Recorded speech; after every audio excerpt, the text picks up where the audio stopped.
This is the Palladium. It's the sort of the opera house, the jewel in the crown of old Troy. But actually it's been ransacked. Welcome to Burnt City, a 100,000 square foot recreation of the aftermath of the Trojan War. We're having a sneak peek at its market square, empty for now, but come of an evening and you'll stumble across actors and dancers putting a modern spin on Greek mythology. Here, though, it's the audience who take the lead, choosing their own way through the labyrinth of 100 interconnecting rooms. You might see through that crack there, you might see a performer, so you might go and see what they're doing.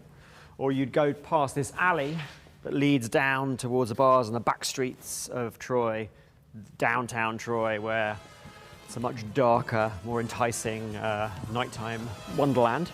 Just go with your whim. It might be a piece of music that attracts you or the swell of a light. You could come as a group of 5 and have a completely different experience. Absolutely, and you should do, if you come as a group of 5, you should split up and explore the space yourself, and then you should meet up at the bar, have a cocktail and share experiences and stories. Yeah. And would you recommend following a particular character or a particular storyline? Should we go with the actor or should we just wander around the rooms and see what we find? I think you should go with your instinct. I think if you're really hungry for narrative, you should follow the performers. The sort of lonely waitress here might catch one audience member's eyes, and one alone. And it's a little theatrical gift just for one audience member that night. This is Punchdrunk's most ambitious venture yet. It's largest in the UK and one that was 6 years in the making. This is unconventional theatre. This is completely different to going and sitting in front of a stage. Why is this better?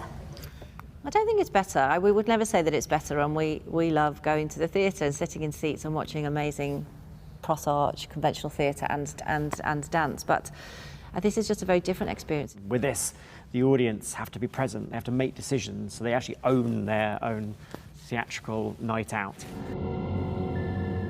Burnt City's directors have woven ancient myths and modern dance together to retell one of the Western world's oldest stories of war. The performance itself opening just as war breaks out in Europe. How has this affected the staging of the play? Has it changed the way you think the audience will respond? Even though these sources are thousands of years old, they really do speak to our times. They deal with the sort of notion of conflict on a sort of geopolitical level, but actually the plays talk about the impact on families. And so it becomes a lens through which we can view the world around us. And you see that impact here in Troy?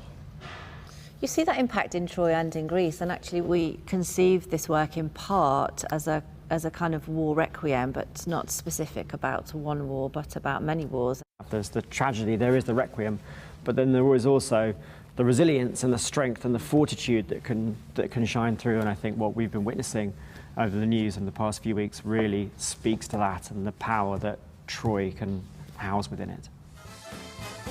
The show has just extended its run. Its 2 warehouses in Woolwich Arsenal now keeping their doors open until December.